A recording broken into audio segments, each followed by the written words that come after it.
नमस्ते दोस्तों, स्वागत है आपका मेरी नई कहानी में। ये कहानी छोटी सी है पर मेरी निजी जिंदगी से है। मेरा नाम जानवी है। मेरी शादी को 1 साल ही हो चुका था। अमन और मेरे बीच पहले बहुत प्यार था, लेकिन धीरे धीरे छोटी छोटी बातों पर झगड़े बढ़ने लगे थे। एक दिन गुस्से में मैंने अमन से बात करना ही बंद कर दिया था। उन्होंने भी अपनी जिद नहीं छोड़ी।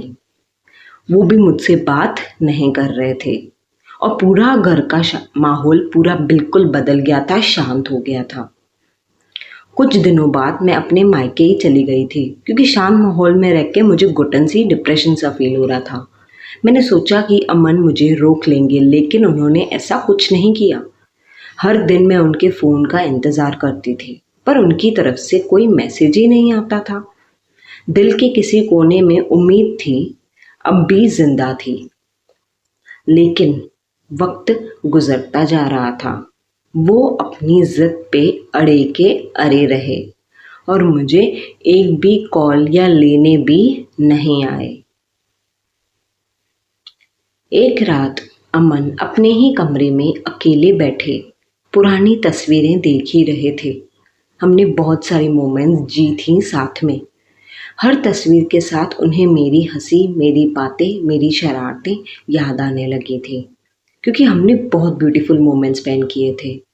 उन्हें एहसास हुआ कि घर में सब कुछ है, सब कुछ है, लेकिन मेरी कमी हर जगह महसूस हो रही है। पहली बार उन्होंने समझा कि गुस्से में कह गई बातें कितनी महंगी पड़ सकती हैं। उनको हर जगह मेरी कमी बहुत खल रही थी। वो किचन जा रहे थे तो मैं नहीं थी, बेडरूम जा रहे थे तो मैं नहीं थी। उसी रात मेरा फ़ोन बजा था। स्क्रीन पर अमन का नाम देखकर मेरी धड़कन तो बहुत तेज़ हो गई और मैं हैरान भी हो गई कि इतने दिनों के बाद उन्होंने मुझे कॉल किया है। मैंने कॉल उठाया तो कुछ पल दोनों ही चुप रहे थे, अपनी शांति मतलब सांसें सुन रहे थे। फिर अमन ने धीरे से कहा, जानवी घर वापस आ जाओ, तुम्हारे बिना कुछ भी अच्छा नहीं लगता।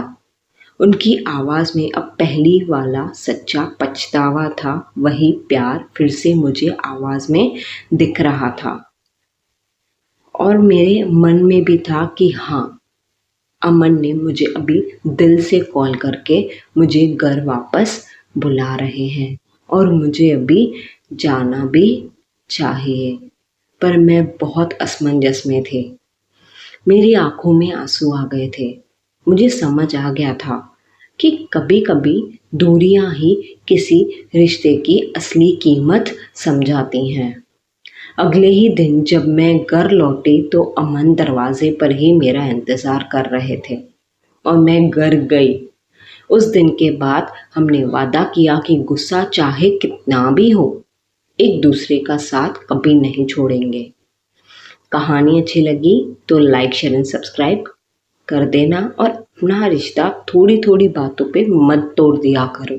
अगर उस चीज़ का सॉल्यूशन निकल रहा है तो अपने रिश्ते को आगे बढ़ाओ, ना ही थोड़ी थोड़ी बात पे उस रिश्ते को तोड़ दो। आज एक के साथ नहीं निभा पा रहे हो तो दूसरे और तीसरे के साथ भी कभी भी नहीं निभा पाओगे। Like, share and subscribe.